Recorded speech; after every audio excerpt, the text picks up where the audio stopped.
Welcome back dear students. आज हम बात करेंगे एनसीईआरटी जियोग्राफी चैप्टर फर्स्ट के बारे में। हम यहाँ पे डिस्कस करने जा रहे हैं जो कि है mainly India and size and location of India. So we should more specifically know about India. हमें इंडिया के बारे में कम्प्लीटली जानना चाहिए। इंडिया कहाँ पे लाई करता है, किस कॉन्टिनेंट में लाई करता है, इंडिया की सिचुएशन क्या है, किस हेमिस्फीयर में है, और latitude and longitude and latitude जो लाइंस हैं वो इंडिया को कैसे डिवाइड करती हैं, कौन सी जो लाइंस है वो इंडिया को कम्प्लीटली टू पार्ट्स में डिवाइड करती हैं। इन सभी के बारे में हमें जानकारी प्राप्त होनी चाहिए। So let's begin our topic. So here you can see India is one of the Asian civilisation. India क्या है? One of the Asian civilisation. इसका क्या मतलब है? जब इनिशियल 4 सिविलाइजेशन थी, जैसे कि आपको पता होगा इजिप्शियन सिविलाइजेशन जो इजिप्ट में लाई करती थी, Chinese civilisation, Mesopotamian civilisation and Indus valley civilisation. यदि हम इसकी बात करें, ये कौन सी है? मेसोपोटामियन सिविलाइजेशन, जिसको हम प्रेजेंट में इराक और ईरान का एरिया जो है जिसे हम बोलते हैं वो पहले मेसोपोटामियन कहलाता था। यदि हम ईरान की बात करें, मोर स्पेसिफिकली ईरान की बात करें, तो इसको पहले पर्फिया बोला जाता था और 1935 में 1935 में इसका नाम चेंज कर दिया गया और पर्फिया से इसको ईरान बना दिया गया। तो इंडिया क्या है? एक एशियन सिविलाइजेशन है, जैसे अभी हमने पढ़ा।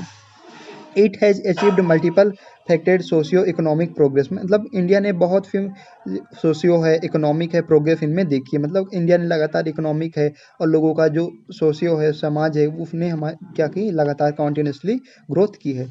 It has moved forward displaying remarkable progress in the field of agriculture. India ने बहुत ज़्यादा ग्रोथ की है इन फील्ड ऑफ एग्रीकल्चर। ठीक है, आपको पता हो ग्रीन रेवोल्यूशन इंडिया में स्टार्ट किया गया। इंडस्ट्रीज़ में इंडिया बहुत आगे है, टेक्नोलॉजी सेक्टर में एंड ओवरऑल इकोनॉमिक डेवलपमेंट में इंडिया बहुत ज़्यादा आगे है। इकोनॉमिक डेवलपमेंट में बात करें तो इंडिया की जैसे आप जीडीपी देख सकते हो, कुछ सालों से लगातार बहुत ज़्यादा ग्रो कर रही थी। ठीक है, और इसके अलावा हम बात करते हैं आगे। India has also contributed significantly in the making of world history. और वर्ल्ड हिस्ट्री को बनाने में इंडिया का एक महत्वपूर्ण योगदान है। वर्ल्ड हिस्ट्री को बनाने में कैसे? इंडिया में बहुत से फिलोसफर आए। इंडिया की जो सिविलाइजेशन है वो बहुत ओल्ड है और इंडिया का जो कल्चर है वो बहुत पुराना है। ये सब चीज़ें मिलके इंडिया जो है एक वर्ल्ड हिस्ट्री तैयार करता है। India and the world. Here we start from India and the world. But before we start this complete analysis, we should take a look of India's map. Now here you can see world map. Okay, here you can see world map and you can also find out the position of India और location of India. India की location की बात करें, उसके अलावा भी कुछ हम इंपॉर्टेंट कंट्रीज़ की लोकेशन की बात करेंगे।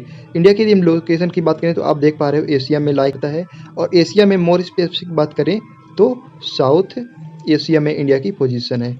ओके, इसके अलावा भी आपको कुछ कंट्रीज़ याद रखनी है, जैसे कि आप यहाँ पे देख पा रहे हो ये जो कंट्रीज़ दिख रही हैं। ठीक है, ये कंप्लीट एरिया, यहाँ इसको बोलते हैं हम साउथ ईस्ट आसियान नेशन, जहाँ पे मेनली 10 कंट्रीज़ हैं। आपने डेफिनेटली नाम सुना होगा सिंगापुर, मलेशिया, ठीक है, थाईलैंड, वियतनाम, कंबोडिया।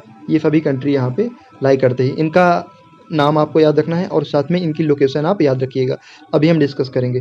इसके अलावा आपको यूरोप याद रखना है। ठीक है, और इसके अलावा यूरोप और यहाँ पे अफ्रीका, ये एरिया, ठीक है, यहाँ पे है स्विज कैनल। स्विज कैनल के ओपन होने से, ठीक है, स्विज कैनल जब ओपन हो गई थी तो इसके कारण इंडिया और यूरोप की जो डिस्टेंस है वो 7000 किलोमीटर कम हो गई थी। जब 1496 में, है ना, वास्को डी गामा इंडिया आए थे तो उन्होंने ये रूट अपनाया था, उसके बाद यहाँ पे पहुँचे थे।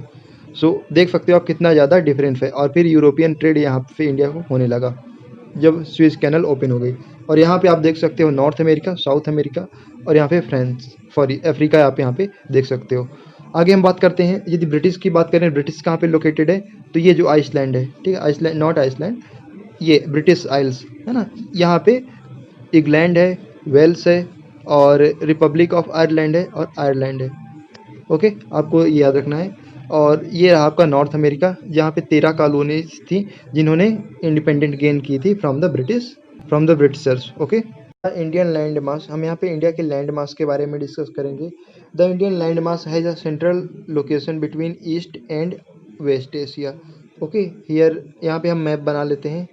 ये रहा एशिया और यहाँ पे आपको मिलेगा ईस्टर्न साइड और यहाँ पे आपको मिलेगा वेस्टर्न साइड। ओके, तो इंडिया की जो लोकेशन है वो क्या है? मिडिल है बिटवीन वेस्ट और ईस्ट एशिया। ओके, यहाँ पे मिडिल ईस्ट की कंट्रीज़ आपको मिलेगी, मिडिल ईस्ट, जैसे कि मिडिल ईस्ट में कौन कौन सी कंट्रीज आती हैं, जैसे कि आपको मिल जाएगा इराक है, ईरान है, यूएई है, बहरान है, कतर है, बहरान ठीक है, कतर, ये कंट्रीज आपको यहाँ पे मिलेंगी।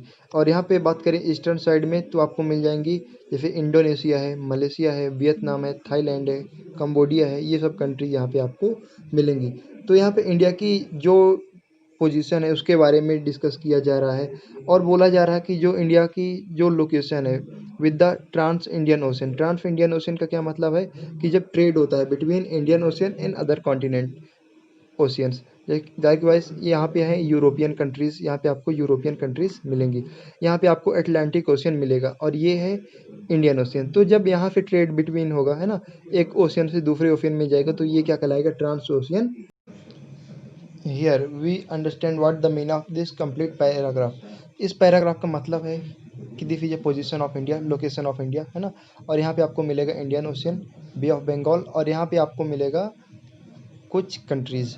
ओके, यहाँ पे जो लोकेशन इसको बोलते हैं हम डेक्कन प्लेट्यू, आपको याद रखना है, डेक्कन पेनिसुला, इसको डेक्कन प्लेट्यू आपको याद रखना है। और जो इंडिया की लोकेशन है, अरे यार मेरे दिमाग, लोकेशन यहाँ पे आप देख सकते हो इंडिया की लोकेशन क्या है, ठीक है। इंडिया इज़ वास्ट कंट्री, आपको पता होगा इंडिया बहुत बड़ा कंट्री है। यदि बात करें तो इंडिया लगभग 7th नंबर पे लाई करता है। यहाँ पर आप देख सकते हो कंट्री लैंड मास के अकॉर्डिंग सबसे बड़ी कंट्री यदि बात की रसिया है, ठीक है, रशियन फेडरेशन। उसके बाद Canada, USA, China, Brazil, Australia and then number आता है इंडिया का।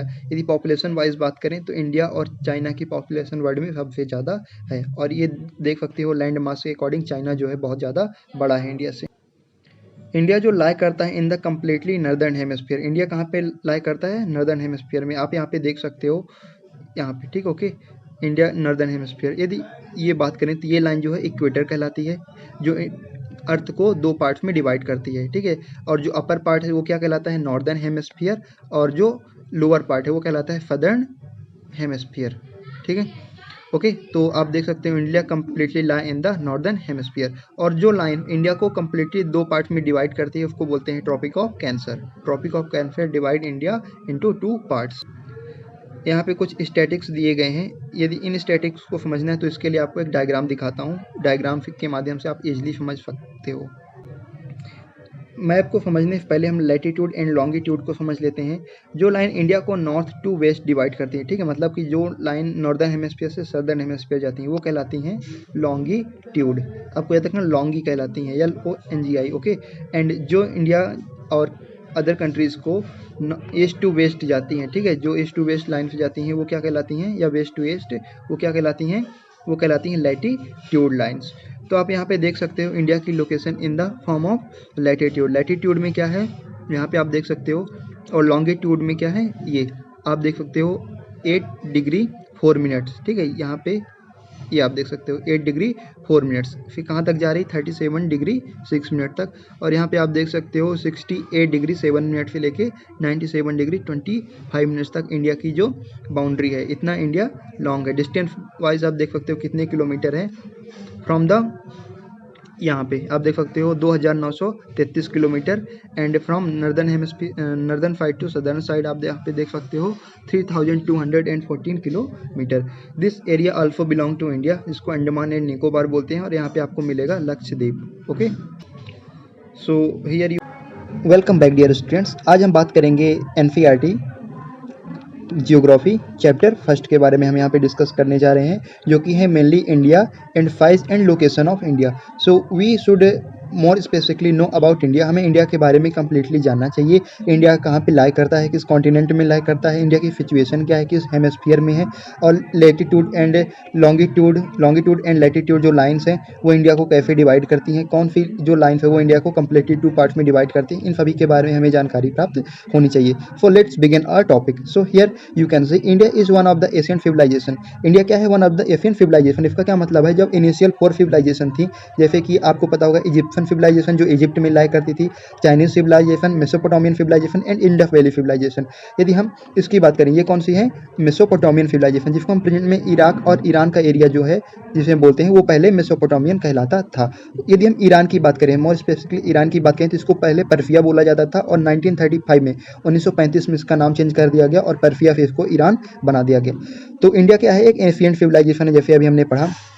It has achieved multiple faceted socio economic progress, मतलब इंडिया ने बहुत सोशियो है, इकोनॉमिक है, प्रोग्रेस इनमें देखी है, मतलब इंडिया ने लगातार इकोनॉमिक है और लोगों का जो सोशियो है, समाज है, उसने हमारे क्या की, लगातार कॉन्टिन्यूसली ग्रोथ की है। It has moved forward displaying remarkable progress in the field of agriculture, India ने बहुत ज़्यादा ग्रोथ की इन फील्ड ऑफ एग्रीकल्चर। ठीक है, आपको पता हो ग्रीन रेवोल्यूशन इंडिया में स्टार्ट किया गया, इंडस्ट्रीज़ में इंडिया बहुत आगे है, टेक्नोलॉजी सेक्टर में एंड ओवरऑल इकोनॉमिक डेवलपमेंट में इंडिया बहुत ज़्यादा आगे है। इकोनॉमिक डेवलपमेंट में बात करें तो इंडिया की जैसे आप जीडीपी देख सकते हो, कुछ सालों से लगातार बहुत ज़्यादा ग्रो कर रही थी।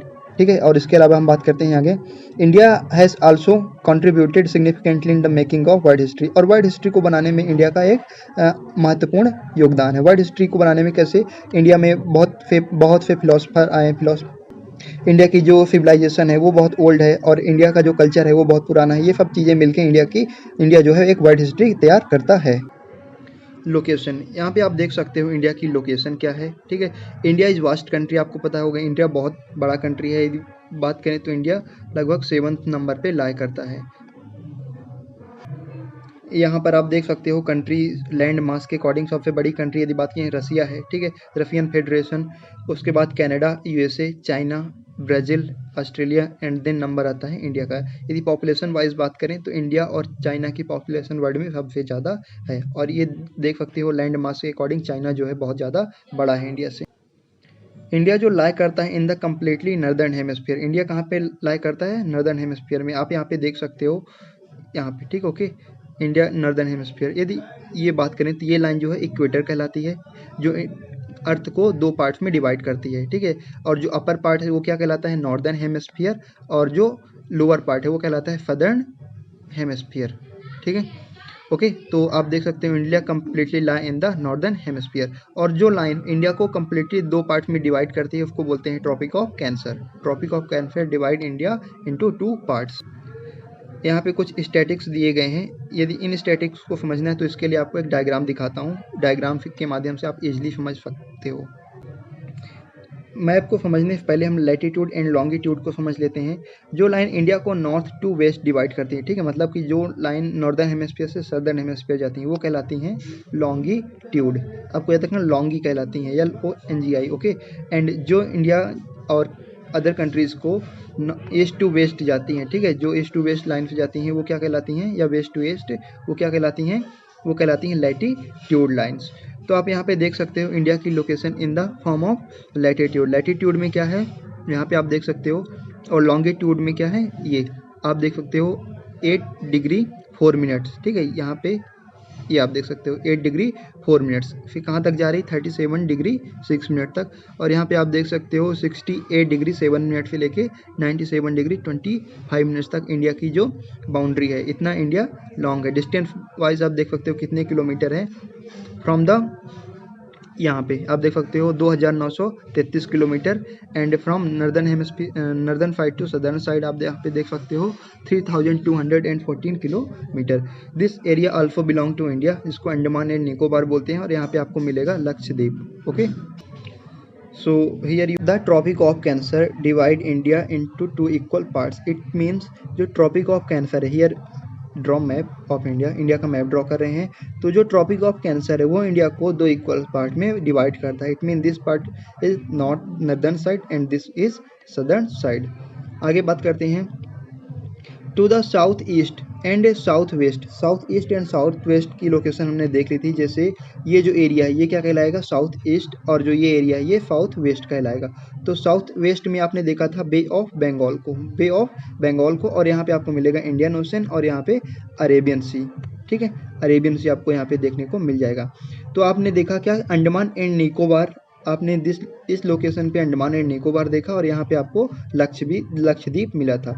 लक्षद्वीप की बात करते हैं आर्कियोपेलगी है। आर्कियोपेलगी इसका मतलब क्या है कि जो छोटे छोटे आइसलैंड से मिलके कंट्री बनी होती है, मतलब छोटे छोटे जो टापुओं से कंट्री मिलके बनी होती है, ठीक है, वो कहलाते हैं आर्कियोपेलगी। डू यू नो, क्या आपको पता है कि जो इंडिया का सदर्न मोस्ट पॉइंट है वो कौन सा है? इंदिरा पॉइंट। ओके, आपको रिमेंबर करना है, याद रखना है कि जो सदर्न मोस्ट पॉइंट है वो क्या कहलाता है? इंदिरा पॉइंट। और जो 2004 में जो सुनामी आई थी वो तब इंदिरा पॉइंट जो था वो पानी के अंदर था, इनसाइड द वाटर, पानी के अंदर वो चला गया था, डूब गया था। हम यहाँ पे साइज की बात करते हैं। The land mass of India, India का जो लैंड मास है, टोटल एरिया है लगभग 3.28 मिलियन स्क्वायर किलोमीटर है। और आपको पता होगा इंडिया जो है 7th लार्जेस्ट कंट्री है बाय द लैंड एरिया, है ना। लैंड एरिया के अकॉर्डिंग इंडिया जो है 7th नंबर पे लाई करता है। यदि हम वर्ल्ड की बात करें, वर्ल्ड में टोटल जितनी लैंड है इसको यदि हम 100 माने तो इंडिया का जो परसेंटेज है वो कितना है? 2.4% इंडिया के पास है। In a map here you can see various continent as well as oceans. आप यहाँ पे देख सकते हो। हमने ये फिगर ऑलरेडी देख लिया है और इसके बारे में कंप्लीट अंडरस्टैंडिंग है हमारे पास कि इंडिया जो है बड़ा है सबसे। It means India is a 7th big country as a land mass. Land mass के अकॉर्डिंग इंडिया जो है 7th सबसे बड़ी कंट्री है। आगे हम बात करते हैं जस्ट अ मिनट, या 1.2 अभी जो हमने फिगर देखा था उसका number 1.2। It is a clear that India is the 7th largest country in the world. India क्या है? 7th लार्जेस्ट कंट्री है in the world. India has a land boundary, India की जो टोटल लैंड बाउंड्री वो कितनी है? 15,200 kilometre. In the total length of coast line, coast line का मतलब होता है ये एरिया, ठीक है, जो ये एरिया कहलाएगा ये कोस्ट एरिया कहलाएगा। कोस्टल एरिया है कोस्ट एरिया, जो एरिया समुद्र या पानी से अटैच होता है वो कहलाता है कोस्टल एरिया। यदि इसमें हम अंडमान एंड निकोबार के आसपास और लक्षद्वीप के आसपास जो कोस्टल एरिया है उसको मिला दें तो टोटल यहाँ पे बन जाता है 7,516 किलोमीटर। इसका मतलब 7,517 किलोमीटर भी आप यहाँ पे बोल सकते हो। रफ आइडिया है ना। इंडिया की हम बाउंड्री की बात कर लेते हैं। यहाँ पे यदि मैंने यहाँ पे मैप ड्रॉ किया इंडिया का तो आपको यहाँ पे मिलेगा बे ऑफ बंगाल। यहाँ पे कंप्लीट इसका एनालिसिस हम करेंगे। बे ऑफ बंगाल, यहाँ पे मिलेगा अरेबियन सी, और जो कंप्लीट रीजन कहलाएगा ये कहलाएगा इंडियन ओशियन। आपको याद रखना है इंडियन ओशियन इकलौता एक ओशियन है जो कि किसी कंट्री के नाम पे रखा गया है। और जो ये एरिया मिलेगा नर्दर्न साइड का जो आपको एरिया मिलेगा ये कम्प्लीटली क्या है? माउंटेन से ढका हुआ है। यहाँ पे आपको मिलेगा माउंट एवरेस्ट, ठीक है।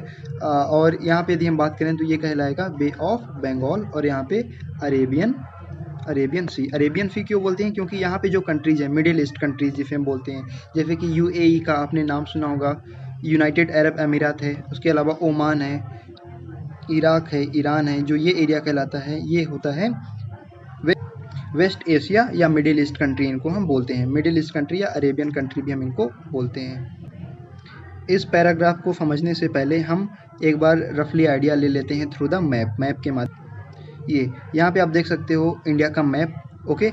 एंड जो ये लाइंस होती हैं इट मीन्स जो line north, south, east and west, okay, you have remember it. जो line west to east run करती हैं लाइक दिस, ओके, वो लाइन कहलाती हैं लैटिट्यूड। एंड जो line upper part to lower part it mean northern side to southern side आती हैं वो कहलाती हैं क्या? लॉन्गिट्यूड। आपको ये याद रखना है। आगे डिस्कस करते हैं इसके बारे में। यहाँ पे बोला जा रहा figure 1.3 we have already cover, हमने देख लिया है। यहाँ पे क्या बताया जा रहा है? लैटिट्यूड एंड लॉन्गिट्यूड जो कि हमने ऑलरेडी कवर कर लिया है, जो कि क्या करता है? mainland is about 30 degree.